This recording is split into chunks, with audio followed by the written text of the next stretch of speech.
नमस्कार everyone, welcome to astro सात्विक। सो I guess 2026 की ये हमारी पहली वीडियो है एंड मैं काफ़ी टाइम से वीडियो नहीं अपलोड कर पाया था बिकॉज आई वॉज ट्रैवलिंग। आज भी ट्रैवल ही कर रहा हूँ बट देन आई थॉट कि आज let us do a video on navamsha kundli and marriage. देखिए, नवमांश चार्ट की जब बात होती है तो मैंने आपको अपनी पिछली वीडियोस में तो पहले ही बता दिया कि नवमांश कुंडली सिर्फ मैरिज के लिए नहीं देखी जाती है। नवमांश के अपने और भी यूज़ हैं। Navamsha can be use to predict career, जो हमने बृहत जातक में श्लोक पढ़ा। और navamsha kundli can be use to time the wealth, जो हमने चंद्रकला नाड़ी में श्लोक पढ़े। Navamsha can use to time the bad events, जो अगेन हमने भृगु नाड़ी में श्लोक पढ़े, वो सब मैंने आपसे पहले शेयर करा। तो नवमांश कुंडली पूरी तरह से लाइफ के हर एक इवेंट को प्रिडिक्ट करने के लिए, whether it's career, whether it's marriage, whether it's wealth, use की जा सकती है। बृहत जातक और फलादीपिका, बाकी टेक्स्ट में तो करियर वाली टेक्निक बहुत कॉमन है।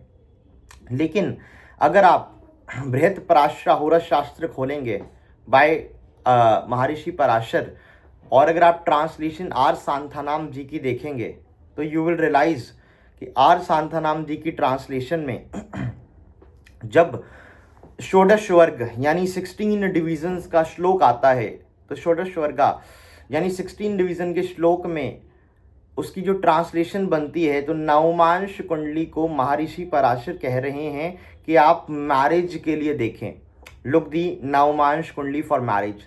लेकिन इसका ये मतलब नहीं है कि नवमांश कुंडली सिर्फ मैरिज के लिए ही देखी जाएगी, बट हाँ, according to Maharshi Parashar, for a deeper analysis see the navamsha kundli for marriage.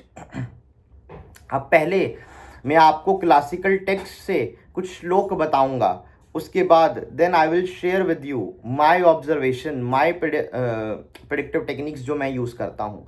देखिए, अगर आप बृहत पराशर होरा शास्त्र पढ़ेंगे, अगर आप शंभु होरा प्रकाश पढ़ेंगे, शंभु होरा प्रकाश आर सांथानाम जी ने ट्रांसलेट की है, बृहत पराशर होरा शास्त्र आर सांथानाम जी ने ट्रांसलेट की है। और अगर आप एक और किताब है ज्योतिष श्रवणम नवीनतम, ये भी अगर आप पढ़ेंगे, this is also translated by R Santhanam. तो यहाँ पे नवमांश कुंडली को लेके काफ़ी ज़्यादा श्लोक्स आपको मिलेंगे। तो क्या आपको श्लोक मिलेगा? देखिए, तो इन बुक्स में अगर आप बात करें तो आपको एक कॉमन श्लोक मिलेगा कि अगर आपका लगन कुंडली में 7th हाउस में मंगल और शनि का प्रभाव हो, राहु केतु भी आप ले लीजिए, मंगल शनि क्लासिकल टेक्स्ट में मेंशन्ड है, राहु केतु मैं अपनी साइड से ऐड कर रहा हूं। तो अगर पाप ग्रह जैसे कि मंगल शनि राहु केतु अगर आपकी लगन कुंडली के 7th हाउस को इन्फ्लुएंस करते हैं, यहाँ वहाँ पे बैठे हुए हैं या वहाँ पे दृष्टि दे रहे हैं लगन कुंडली के 7th हाउस पे, या आपकी लगन कुंडली के 7th हाउस के स्वामी हैं, और साथ ही साथ नवमांश कुंडली में D9 चार्ट में आपका 7th लॉर्ड यानी लगन कुंडली का 7th लॉर्ड, लगन कुंडली का 7th लॉर्ड D9 चार्ट में शनि या मंगल की नवमांश राशियों में है, या शनि और मंगल के साथ बैठा हुआ है, पाप पीड़ित है, पाप ग्रहों से पीड़ित है, या राहु केतु के प्रभाव में आ गया है। सिमिलरली अगर शुक्र नवमांश कुंडली में शनि या मंगल के नवमांश में हो, या शनि और मंगल से पाप पीड़ित हो नवमांश में, तो ये कहा गया, ये तीनों क्लासिकल टेक्स्ट में श्लोक आपको कॉमन मिलेंगे। ये कहा गया कि जातक की शादी अच्छी नहीं रहने वाली है, मैरिज विल बी प्रॉब्लमेटिक। जातक के जो संबंध बनेंगे, जातक के जो रिलेशनशिप बनेंगे, वो नीच किस्म की औरतों से बनेंगे, नीच किस्म की लड़कियों से बनेंगे। नीच यानी कास्ट वाइज भी ये नीच हो सकता है, या basically this can mean some low quality people जिनका समाज में इतना स्टेटस ना हो। दूसरा, कुछ क्लासिकल टेक्स्ट में जैसे कि शंभु होरा प्रकाश में, शंभु होरा प्रकाश में तो यही कह दिया गया है डायरेक्टली कि अगर लगन कुंडली में 7th हाउस में शनि मंगल का प्रभाव हो, और नवमांश कुंडली में आपका जो लगन कुंडली का 7th लॉर्ड है वो भी शनि मंगल के प्रभाव में हो, या शुक्र शनि मंगल के प्रभाव में हो, बैठा हो उनके साथ, या दृष्टि हो इन ग्रहों की उस पर, तो जातक की जो वाइफ होगी वो करेक्टरलेस होगी। और शंभु होरा प्रकाश में तो एक वर्ड यूज़ कर दिया है, प्रॉस्टिट्यूट। अब प्रॉस्टिट्यूट का मतलब प्रॉपर आप इन सच प्रॉस्टिट्यूट मत लीजिएगा। प्रॉस्टिट्यूट का ये अर्थ नहीं है कि प्रॉपर ही प्रॉस्टिट्यूट ही हो, mean she is involve in such business. लेकिन प्रॉस्टिट्यूट का आज के टाइम पे ये अर्थ हो सकता है, क्योंकि उस टाइम पे क्या होता था, generally there use to be devotion towards the husband. आज की डेट में this can means multiple sexual partners, आज की डेट में this can means multiple sexual intercourse. आज की डेट में ऐसा हो सकता है कि ऐसी जो नेटिव होगा, मेल और फीमेल एनीवन, मैं यहाँ पे सिर्फ लड़कियों के लिए नहीं बोल रहा हूँ, मेल और female anyone can be involve multiple with multiple people and can be of bad character, bad character. और हो सकता है शादी से पहले ही ऐसे जातक के फिजिकल रिलेशनशिप्स रहे हों दूसरे आदमी के साथ। तो ये क्लासिकल टेक्निक की कॉमन एक टेक्निक है कि अगर सेवन्थ हाउस का आपका जो लगन कुंडली है, सेवन्थ हाउस जो उसमें है, लगन कुंडली के सेवन्थ हाउस में शनि या मंगल का प्रभाव है, प्रभाव होना यानी वो वहाँ पे बैठे हुए हैं या शनि मंगल सातवें घर को दृष्टि दे रहे हैं, मेरे एक्सपीरियंस के हिसाब से अब राहु केतु भी ऐड कर दो। और साथ ही साथ आपका सेवन्थ लॉर्ड जो है लगन कुंडली का सेवन्थ लॉर्ड शनि या मंगल के नवमांश में है। शनि मंगल के नवमांश कौन से हुए? शनि का नवमांश हो गया मकर नवमांश, कुंभ नवमांश। और आपके मंगल के नवमांश कौन से हो गए? आपके मंगल के नवमांश हो गए मेरी एरीज यानी मेष नवमांश और स्कॉर्पियो नवमांश। और साथ ही साथ मीन्स या तो इन नवमांश में बैठे हों या इन ग्रहों से शनि मंगल से प्रभावित हों, तो जातक का कुछ करेक्टर और जातक की वाइफ मीन्स ये पार्टनर का कुछ करेक्टर ठीक नहीं रहेगा, मैरिज में प्रॉब्लम्स आएगी, मल्टीपल अफेयर्स, इस तरह के सिनेरियो बन सकते हैं। मंगल की अगर मैं बात करूं तो सेवन्थ लॉर्ड का नवमांश कुंडली में, लगन कुंडली D1 चार्ट के सेवन्थ लॉर्ड का नवमांश कुंडली में मंगल के नवमांश में होना और उस पर मंगल का कोई रिलेशनशिप बन जाना, मार्स का एस्पेक्ट हो जाना या मार्स के साथ युति में आ जाना, ये इंडिकेट करता है कि ऐसे जातक के मल्टीपल अफेयर्स होंगे, मल्टीपल रिलेशनशिप्स होंगे। सच ऑफ जातक ईजिली अट्रैक्ट करेगा वुमेन को या अदर अपोजिट सेक्स को। दूसरा can have lot of affairs basically. लेकिन मैरिज की क्वालिटी को ना ये कॉम्प्रोमाइज़ कर देते हैं, मैरिज की क्वालिटी को ये ख़राब कर देते हैं, मैरिज की क्वालिटी को ये अफ्लिक्ट कर देते हैं। तो सेवन्थ लॉर्ड आपका जो है लगन कुंडली का, ये seventh Lord is the key planet in the chart. अगर ये नवमांश कुंडली में D9 चार्ट में पाप ग्रहों के नवमांश में जा रहा है या पाप ग्रहों से पीड़ित हो रहा है, जैसे कि शनि मंगल के नवमांश राशियों में बैठा है या शनि मंगल राहु केतु से पीड़ित हो रहा है, तो मैरिज खराब रहेगी, मैरिज की क्वालिटी खराब रहेगी। वाइफ अच्छे बैकग्राउंड से नहीं होगी, वाइफ भी क्वेश्चनेबल कैरेक्टर की होगी और वाइफ का जो स्टेटस भी होगा समाज में इतना अच्छा नहीं होगा। वहीं अगर आपका सेवन्थ लॉर्ड नवमांश कुंडली में अच्छी स्थिति में है, यानी शुभ ग्रहों और अच्छे ग्रहों की राशियों में है, शुभ ग्रहों से प्रभावित है, शुभ ग्रह के साथ युति में है या उस पर शुभ ग्रह की दृष्टि पड़ती है, तो वाइफ देखने में सुंदर होगी, will be having a good character and will be beautiful, और जातक की मैरिज अच्छी रहेगी। एक तो पहली टेक्निक। तो आपको क्या करना है, लगन कुंडली में इन शॉर्ट सेवन्थ हाउस को देखिए, सेवन्थ हाउस में पाप ग्रहों के इन्फ्लुएंस को देखिए और फिर सेवन्थ लॉर्ड को नवमांश कुंडली में देखो। अगर सेवन्थ लॉर्ड नवमांश में पाप ग्रहों के नवमांश में है और उसके ऊपर पाप ग्रहों की दृष्टि या युति है, तो खराब मैरिज, खराब partner, characterless and all these things will follow up. वहीं अगर आपका सेवन्थ लॉर्ड नवमांश कुंडली के अंदर मीन्स लगन कुंडली का सेवन्थ लॉर्ड नवमांश कुंडली में शुभ राशि में है, अच्छी राशि में है, अच्छी डिग्निटी में है, शुभ ग्रहों से प्रभावित है, तो अच्छा पार्टनर, अच्छी मैरिड लाइफ और एक अच्छी फैमिली लाइफ जातक की रहेगी। दूसरी बात, अगर आप यही जो आपको मैंने किताब बताई शंभु होरा प्रकाश, ये पढ़ेंगे तो शंभु होरा प्रकाश के अंदर दशा के लिए भी कुछ नियम दिए गए हैं। तो वहाँ पे मैरिज की टाइमिंग के लिए एक रूल है जो कि मे बी आपकी कुंडली में काम कर जाए। तो शंभु होरा प्रकाश में जो एक रूल है मैरिज की टाइमिंग के लिए, वो आप नोट करें कि आप ये देखें कि आपकी लगन कुंडली में सेवन्थ लॉर्ड कौन सा है।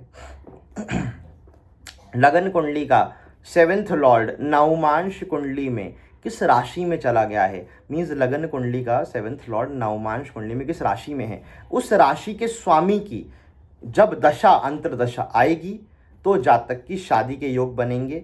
शादी नहीं हुई तो एंगेजमेंट होगी, एंगेजमेंट नहीं हुई तो हो सकता है रिलेशनशिप या कुछ मेजर इवेंट ये ज़रूर आपको दे। फॉर एग्जाम्पल सपोज आपका लगन कुंडली का 7th लॉर्ड है शुक्र, और शुक्र आपका नवमांश कुंडली में उच्च का होके बैठ गया है मीन नवमांश में, पाइसेस नवमांश में। अब पाइसेस का स्वामी है बृहस्पति, तो बेसिकली बृहस्पति की दशा अंतरदशा में शादी के योग बन जाएंगे, या आपके लाइफ पार्टनर से मिलने के योग बन जाएंगे, या एंगेजमेंट या रिलेशनशिप का योग बन जाएगा। सपोज आपका 7th लॉर्ड है लगन कुंडली में शनि, सिंह लगन की कुंडली है, तो 7th लॉर्ड शनि नवमांश कुंडली में सपोज बैठ गया है मिथुन नवमांश में। मैं सिर्फ एग्जाम्पल के लिए बता रहा हूँ, इट माइट बी, वो आप बाद में देखिएगा, but this is just for example, don't go much into it. So suppose 7th lord मिथुन नवमांश में है, तो मिथुन नवमांश किस प्लैनेट का है? It is the navamsha of Mercury. तो बुध की दशा अंतरदशा में हो सकता है जातक का मैरिज का योग बन जाए, रिलेशनशिप का योग बन जाए, या आपके पार्टनर से मिलने का योग बन जाए। तो 7th लॉर्ड की नवमांश कुंडली में राशि देखो। दूसरी बात, उस राशि के स्वामी ग्रह की दशा अंतरदशा में रिलेशनशिप या मैरिज से जुड़ा कुछ मेजर इवेंट होना ही चाहिए। नंबर 2, तो ये टेक्निक तो हो गई मैरिज के लिए, टाइमिंग ऑफ मैरिज के लिए using the dasha based upon the 7th lord's navamsha. तो आप देखो नवमांश कुंडली का कितना सुंदर तरीके से यूज़ हुआ है, नवमांश का कितने ब्यूटीफुली हमने यहाँ पे यूज़ किया हुआ है। अब मैं आपको क्लासिकल बुक्स के भी नाम बता रहा हूँ, ताकि अगर आपको ये लगे कि मैं अपनी साइड से कुछ बातें बता रहा हूँ तो आप वापस से जाके इन किताबों को खोल के ये कंफर्म कर सको। ओके, दूसरी बात, आपको एक किताब और बता देता हूँ आज, एक बहुत अपने फेवरेट ऑथर का नाम बताता हूँ। सो मेरे एक बहुत मनपसंद ऑथर हैं कृष्ण कुमार। कृष्ण कुमार जी ने ज्योतिष में कुछ ही किताबें लिखी हैं। अब कृष्ण कुमार जी ने ज्योतिष में कुछ किताबें लिखी हैं, उन किताबों का मैं आपको नाम बताता हूँ। फॉर एग्जाम्पल सीक्रेट्स ऑफ भावत भावम, सीक्रेट्स ऑफ भावत भावम बाय कृष्ण कुमार।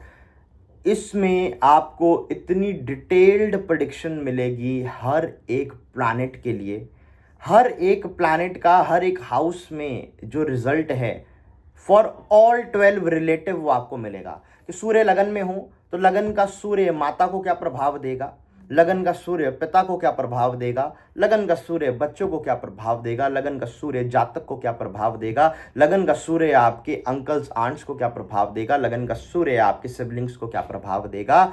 हर एक प्लैनेट की इतनी डिटेल्ड आपको प्रेडिक्शन मिलेगी हर एक हाउस में, और हर एक रिलेटिव के लिए ये बुक आपके लिए लाइफ में एक नया डायमेंशन ओपन कर देगा कि ज्योतिष कितना डीप है। और आप एक्यूरेसी देखोगे प्रेडिक्शन की तो बहुत एक्यूरेट रहेगा। फॉर एग्जांपल एक वहाँ पे श्लोक था, नॉट दिस श्लोक बट एक टेक्निक थी कि अगर 11वें घर का केतु हो तो 11वें घर का केतु ठीक है जातक के लिए अच्छा है, मल्टीपल सोर्स ऑफ इनकम देगा, जातक को हो सकता है ऑकल्ट ज्योतिष या किसी इस तरह की सीक्रेट विद्या से पैसा कमाने का मौका दे। लेकिन पंचम घर किस चीज़ का है? बच्चों का है। पंचम घर बच्चों का है, और बच्चों की मैरिज क्या है? 11वां घर। बच्चों की मैरिज क्या हो गया? 11वां घर। तो 11वें घर का केतु आपके बच्चों की मैरिज खराब कर देगा। 11वें घर का केतु होगा तो बच्चों की शादी में दिक्कत आ जाएगी, डाइवोर्स हो सकता है, सेपरेशन हो सकती है, बच्चों की मैरिज में मेजर डिले आ सकता है, मीन्स बच्चों की मैरिड लाइफ डिस्ट्रॉय हो जाएगी। 11वें घर का केतु माता के स्थान से 8वां है, तो मदर को क्या हेल्थ इश्यूज हो सकते हैं? मदर को हो सकता है आपके यूट्रस के पास कुछ हेल्थ इशू हो जाए, क्योंकि 8वां घर आपके हिडन ऑर्गन्स बताता है। तो 4th से 8th house is the 11th house. 11वें घर का केतु हो तो मदर को यूट्रस से रिलेटेड हेल्थ इशू हो सकते हैं। तो इस तरह मतलब उससे काफ़ी चीज़ें थी, तो आप बुक पढ़ेंगे तो आपको अच्छा लगेगा। लेकिन उनकी एक और किताब है सीक्रेट ऑफ वर्गास। तो ये दो किताबें कृष्ण कुमार जी की आप ज़रूर मंगवाओ, सीक्रेट ऑफ वर्गास और सीक्रेट्स ऑफ भावत भावम।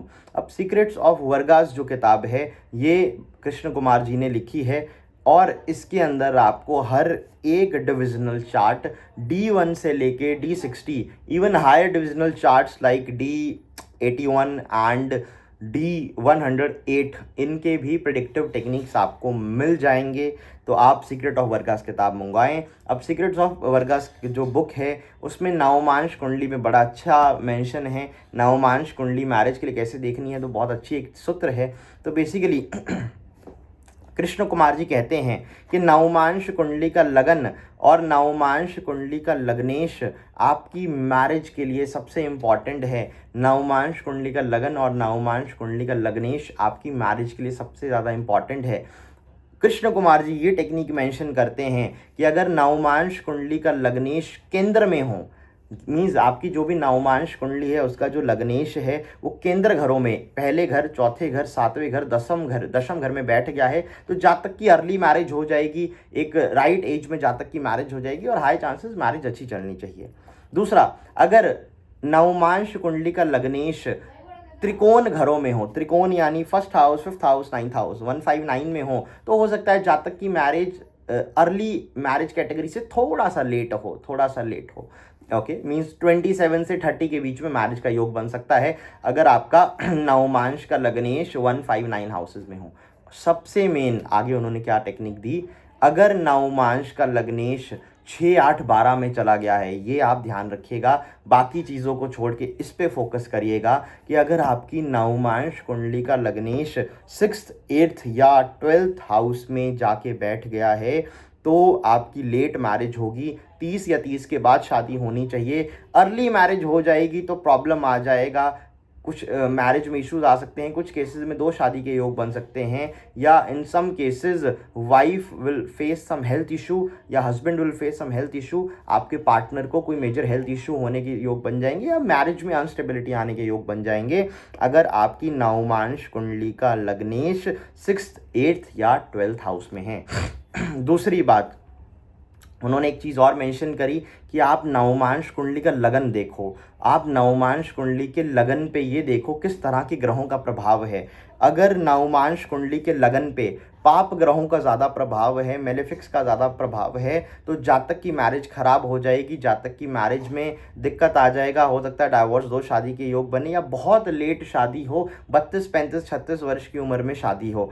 अब पाप ग्रह कौन से हैं ज्योतिष में, तो पाप ग्रह शनि, मंगल, राहु, केतु हैं। तो Krishna Kumar ji secret of Vargas में लिखते हैं कि अगर 2 या 2 से ज़्यादा पाप ग्रह जैसे कि शनि, मंगल, राहु, केतु नवमांश के लगन को एफ्लिक्ट कर दे, मीन्स नवमांश लगन में बैठे हों या नवमांश के लगन को दृष्टि दे, बैठना वहाँ पे ज़्यादा पावरफुल है एज़ कम्पेयर टू दृष्टि, तो जातक की मैरिज खराब हो जाएगी, 2 शादी के योग बन जाएंगे, डाइवोर्स सेपरेशन का योग बन जाएगा, मैरिड लाइफ में कोई मेजर इशू भी आ सकता है। अब इसमें 2-3 पॉसिबिलिटी है, कुछ केसेस में 2 शादी के योग बन जाते हैं, डाइवोर्स सेपरेशन हो जाता है, कुछ केसेस में बहुत लेट मैरिज होती है, 32-33 वर्ष की आयु के बाद शादी होती है। दूसरी बात, यही सूत्र आप बर्थ टाइम रेक्टिफिकेशन के लिए भी यूज़ कर सकते हो। अगर देखिए, क्योंकि नवमांश कुंडली को अगर आपको यूज़ करना है तो नवमांश कुंडली को यूज़ करने के लिए टाइम तो एक्यूरेट चाहिए, तो टाइम एक्यूरेट चाहिए बेसिकली, क्योंकि नवमांश का लगन बहुत इंपॉर्टेंट है, तो आप यही सूत्र को बर्थ टाइम रेक्टिफिकेशन के लिए भी यूज़ कर सकते हो।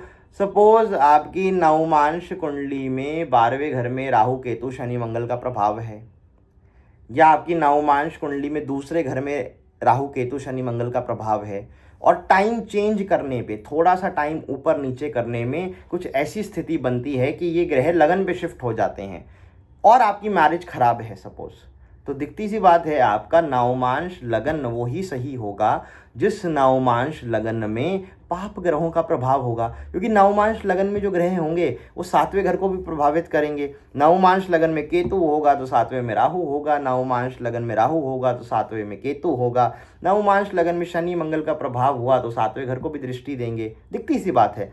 तो अगर जातक की लेट मैरिज हो गई है, बहुत डिले है मैरिज में, extreme delay is there in the marriage, मतलब जातक की 30 के बाद शादी हुई है या बहुत लेट, क्योंकि मैं लेट मैरिज की कैटेगरी को 30 के बाद रखता हूँ, या जातक की मैरिड लाइफ में प्रॉब्लम आ गई है, मैरिड लाइफ में प्रॉब्लम यानी डाइवोर्स सेपरेशन के योग बन गए हैं, या पार्टनर हमेशा बीमार रह रहा है, या पार्टनर के साथ कोई हादसा हो गया है, तो दिखती सी बात है आपके नवमांश लगन में पाप ग्रहों का प्रभाव होना चाहिए। तो आप अपना टाइम इस तरह से एडजस्ट करिएगा, टाइम में प्लस माइनस कुछ इस तरह से करिएगा कि नवमांश लगन में पाप ग्रहों का प्रभाव दिखे। वहीं अगर अच्छी मैरिज है तो दिखती सी बात है लगन में, नवमांश लगन में शुभ ग्रहों का प्रभाव होना चाहिए, क्योंकि अगर नवमांश लगन में शुभ ग्रहों का प्रभाव होगा, जैसे कि बृहस्पति, शुक्र, बुध, चंद्र, अगर ये शुभ ग्रह नवमांश लगन को प्रभावित करेंगे तो जातक की एक अच्छी हैप्पी मैरिज रहेगी और this will be a stable marriage. तो सपोज आपने किसी की नवमांश कुंडली खोली, नवमांश कुंडली में आप देखते हैं कि लगन में राहु केतु हैं और शनि मंगल का उस पर दृष्टि है, प्रभाव है, पर आप देखते हो कि जातक की मैरिज तो बहुत हैप्पी स्टेबल मैरिज है, कोई दिक्कत नहीं है, तो दिखती सी बात है कि वो नवमांश लगन गलत है। आपको टाइम आगे पीछे करके सही नवमांश लगन फिगर आउट करना पड़ेगा। दूसरी बात, एक आपको सूत्र बताता हूँ। तो एक विष्णु भास्कर जी हैं, Vishnu Bhaskar ji, he is a retired IAS officer. तो Vishnu Bhaskar is retired IAS officer और आईएएस टॉपर भी रहे थे। तो इन्होंने एक बुक लिखी है, advance techniques of predictive astrology, advance techniques of predictive astrology. तो विष्णु भास्कर जी की तो किताब है advance techniques of predictive astrology. इसमें नवमांश कुंडली को रेक्टिफाई करने का एक तरीका बताया गया है।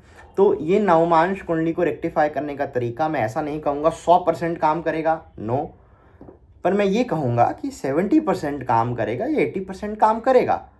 अब विष्णु भास्कर जी की आप बुक परचेज करें, advance techniques of predictive astrology, आप गूगल करेंगे विष्णु भास्कर तो आ जाएगी वो किताब।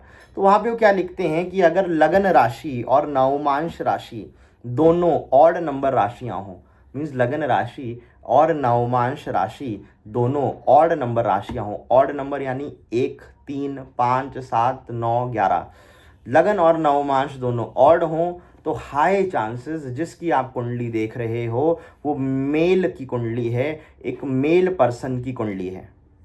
वहीं अगर आपके लगन और नवमांश लगन दोनों इवन नंबर राशिज हों, इवन नंबर राशि यानी 2, 4, 6, 8, 10, 12, तो हाई चांसेस आप जिसकी कुंडली देख रहे होंगे वो फीमेल की कुंडली होनी चाहिए, फीमेल चार्ट होना चाहिए।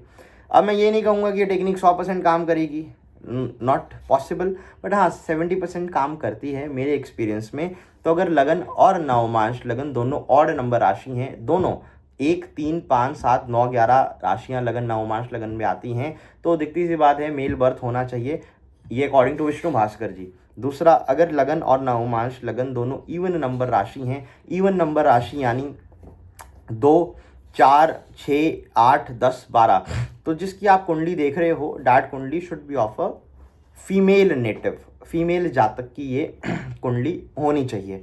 तो ये आपने बेसिकली सूत्र अप्लाई करना है नवमांश की रेक्टिफिकेशन को। दूसरा, आप अपनी मैरिज की एज के हिसाब से, आप अपनी मैरिज की क्वालिटी के हिसाब से भी नवमांश को रेक्टिफाई कर सकते हो, क्योंकि नवमांश में सबसे इंपॉर्टेंट नवमांश लगन है मैरिज के लिए, क्योंकि वहाँ से बैठे ग्रह का 7वें घर पे भी डायरेक्ट इन्फ्लुएंस होगा। तो आप देखिए आपकी मैरिज की क्वालिटी कैसी है, उस हिसाब से आपके नवमांश लगन में ग्रहों का प्रभाव होना चाहिए। अदरवाइज दिखती सी बात है कि नवमांश लगन गलत है तो टाइम ऊपर नीचे करके आप एडजस्टमेंट कर सकते हो। बाकी जिन्हें बर्थ टाइम रेक्टिफिकेशन पे ज़्यादा टेक्निक्स चाहिए तो मेरा कोर्स तो हमेशा अवेलेबल है, you can enroll in my paid course. अब तो रिकॉर्डिंग्स ही अवेलेबल हैं फुल कोर्स की, there are 36 lectures in it, 36 lectures हैं उसमें and it's a full course. उसमें सिर्फ प्रेडिक्टिव टेक्निक्स आपको मिलेंगी, स्नैपशॉट प्रेडिक्टिव सूत्र आपको मिलेंगे, कोई स्टोरी टेलिंग आपको नहीं मिलेगी। और हमारे काफ़ी कोर्सेज के स्टूडेंट्स हैं जो अब खुद भी प्रैक्टिस करना उन्होंने शुरू कर दी है, अपना खुद का चैनल बना दिया है, अपने खुद की मतलब आगे they are sharing the techniques, तो अच्छी बात है जो कि। तो if you want to learn then you can directly enroll in my course. मैं आपको व्हाट्सएप नंबर और बाकी सारी डिटेल्स व्हाट्सएप पे दे दूंगा।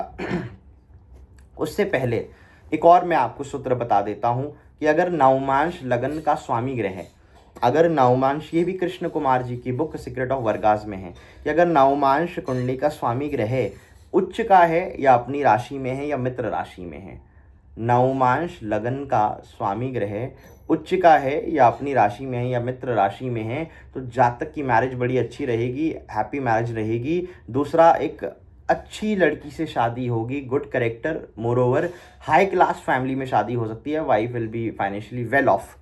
वहीं अगर नवमांश का लग्नेश नीच हो जाए, नवमांश का लग्नेश अगर शत्रु राशि में चला जाए, नवमांश कुंडली का लग्नेश एनिमी साइन में हो, डेबिलिटेशन साइन में हो, तो जातक की शादी एवरेज या मतलब बिलो एवरेज लड़की से होगी, अच्छी क्वालिटी नहीं रहेगी मैरिड लाइफ पे, देयर विल बी प्रॉब्लम्स। तो आप देखिए मैरिज को एनालाइज करना है तो नवमांश लगन बहुत इंपॉर्टेंट है, क्योंकि दिखती सी बात है वहाँ बैठे ग्रह का 7वें घर पे तो प्रभाव है ही।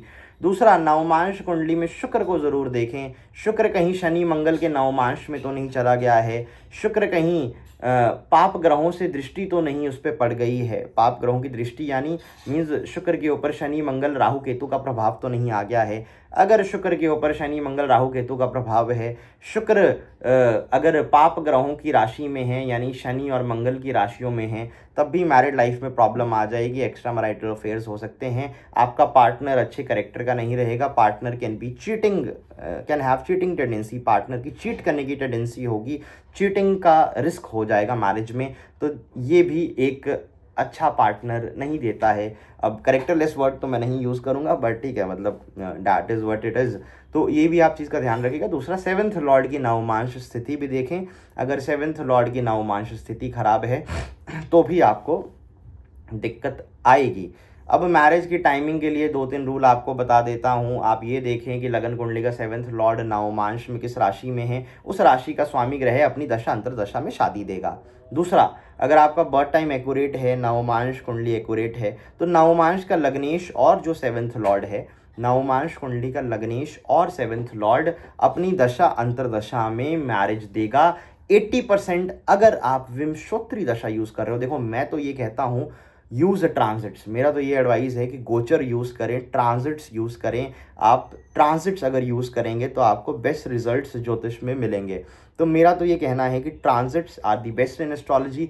लेकिन अगर सपोज़ आप यूज़ कर रहे हैं, आपका दशा में भी आप विंशोत्तरी दशा यूज़ कर रहे हो, तो विंशोत्तरी दशा में मैं आपको बताऊं तो विंशोत्तरी दशा में आपने D9 कुंडली देखनी है, नवमांश कुंडली का सेवन्थ लॉर्ड आपने देखना है, नवमांश कुंडली का लग्नेश आपने देखना है। जब भी नवमांश कुंडली के लग्नेश या सेवन्थ लॉर्ड की अंतरदशा ध्यान रखिएगा। महादशा भी आप ले सकते हो, लेकिन महादशा लंबा समय है, mahadasha it's a very long time. लेकिन अंतरदशा जब आपको नवमांश कुंडली के लग्नेश या नवमांश कुंडली के सेवन्थ लॉर्ड की आएगी तो मैरिज का योग बन जाएगा। लेकिन कंडीशन एक ही है कि नवमांश कुंडली का लगन सही होना चाहिए, नवमांश कुंडली का लगन रेक्टिफाइड होना चाहिए। तो अगर नवमांश कुंडली का लगन सही है, नवमांश कुंडली का लगन रेक्टिफाइड है, तो नवमांश कुंडली के लगन और सेवन्थ लॉर्ड की अंतरदशाओं में शादी होने के योग बन जाते हैं, एंगेजमेंट या रिलेशनशिप का योग बन जाता है। सिमिलरली सेवन्थ लॉर्ड जो है लगन कुंडली का, वो नवमांश कुंडली में जिस राशि में है, उस राशि के स्वामी ग्रह की दशा अंतरदशा में भी मैरिज और शादी के योग बन जाते हैं। हाँ, गोचर की अगर बात करूं तो बृहस्पति जब नवमांश लगन या 7वें घर में गोचर कर जाए तब भी मैरिज के योग बन जाते हैं, तब भी मैरिज के हाई चांसेस होते हैं। तो अगर बृहस्पति गोचर में आपके नवमांश के लगन में गोचर कर गया है या नवमांश के 7वें घर में गोचर कर गया है, तब भी मैरिज एंगेजमेंट रिलेशनशिप के योग बन जाएंगे, मैरिज एंगेजमेंट और इस सब चीज़ों के योग बन जाएंगे। सो आप ये देखें कि नवमांश लगन कौन सा है, कौन सी राशि नवमांश लगन में आती है, सेवन्थ हाउस में कौन सी राशि आती है। तो बृहस्पति जब गोचर में नवमांश या तो लगन पे गोचर करें, या बृहस्पति जब गोचर में नवमांश के सेवन्थ हाउस में ट्रांजिट करें, इन ट्रांजिट में बहुत हाई चांसेस हो जाता है जातक की मैरिज होने का। आज भी मुझे याद है सप्तऋषि एस्ट्रोलॉजी मैगजीन में एक ये सूत्र मैंने पढ़ा था कि जब भी जुपिटर सेवन्थ हाउस ऑफ नवमांश में ट्रांजिट करेगा, इवन KN राव जी की भी किसी बुक में था, उन्होंने एक टाइमिंग ऑफ मैरिज पे एक बुक लिखी थी, उनके स्टूडेंट्स ने लिखी थी टाइमिंग ऑफ मैरिज पे एक बुक राव साहब के। तो उन्होंने इस सूत्र को यूज़ किया था कि नवमांश कुंडली के सेवन्थ हाउस में जुपिटर का गोचर मैरिज दे सकता है, इवन लगन पे भी मैरिज दे सकता है। तो देखिए कुछ इस तरह से आप नवमांश कुंडली का यूज़ कर सकते हो मैरिज के लिए। बाकी मैंने आपको स्टार्टिंग में ही बताया था, नवमांश कुंडली से करियर निकल जाता है। बृहत जातक, फला दीपिका, शंभु होरा प्रकाश, इन सब किताबों में नवमांश कुंडली से करियर निकालने की टेक्निक है, जो मैंने अपनी पहले की वीडियो में पढ़ा दी है। तो जिन्होंने वो वीडियो नहीं देखी है वो जाके देखें। और नवमांश कुंडली के ज़रिए पैसा, बैड ईयर, गाड़ी प्रॉपर्टी के योग, बच्चा कब होगा तो पैसा कब आएगा, बच्चा कब होगा, चाइल्ड बर्थ कब होगा, गाड़ी प्रॉपर्टी के कब योग बनेंगे, मैरिज का कब योग बनेगा, वो सब मैंने पहले अपनी वीडियोस में पढ़ा रखा है। तो नवमांश कुंडली को लेके आप एक ओपन माइंड लेके चलें। इसको बृहत प्राशर शास्त्र में तो मैरिज के लिए लिखा गया है, लेकिन महर्षि का ये मतलब था कि आप इसको मैरिज के लिए स्पेशल ध्यान दें। पर इसका ये कहीं मतलब नहीं था कि सिर्फ मैरिज ही देख सकते हैं, बाकी कोई चीज़ नहीं देख सकते। तो सिर्फ इसको मैरिज तक लिमिटेड ना रखें, बाकी सूत्र भी इसके फॉलो करें। और Navamsa rectification is very important. अब जिनको कोई क्वेश्चंस हों तो कमेंट बॉक्स में टाइप करें। If you want to take my consultations तो वेबसाइट में आप जा सकते हैं। कोर्सेज़ की रिकॉर्डिंग्स चाहिए तब भी आप वेबसाइट में जा सकते हैं। The course recordings are available there also. And आने वाली वीडियोस के लिए मुझे कुछ टॉपिक सजेस्ट करें। देखिए मेरा यही रहता है कि मैं आपको कोई बेस्ट टॉपिक के ऊपर वीडियो बनाऊं, प्रेडिक्टिव टॉपिक पे, क्योंकि ये थ्योरी और ये कहानियाँ ये सब मुझे बनाना नहीं आती है, ना इतनी अब क्रिएटिविटी बची है कि मैं अपनी साइड से आपको ये ज्ञान देने बैठूं कि अच्छा शुक्र फर्टिलिटी का कारक है, तो आप अगर फीमेल्स को अब्यूज़ करेंगे, अगर आप शुक्र को अब्यूज़ करेंगे तो फर्टिलिटी प्रॉब्लम्स आ जाएंगी, चाइल्ड बर्थ में दिक्कत आ जाएगी, या आपका पेंडिंग कर्मा बन जाएगा, या आपने पास्ट लाइफ में किसी फीमेल को हरेस करा होगा जिस कारण आपको इस बर्थ में फर्टिलिटी इशू आ गया है। ये कहानियाँ ना मेरे से बनाई जाती हैं, ना मुझे बनाने का शौक़ है। मैं सिर्फ हार्डकोर प्रेडिक्टिव एस्ट्रोलॉजी पे फोकस करता हूँ।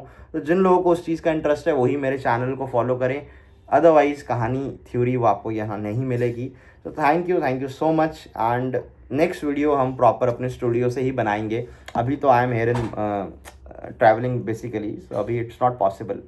Okay, thank you.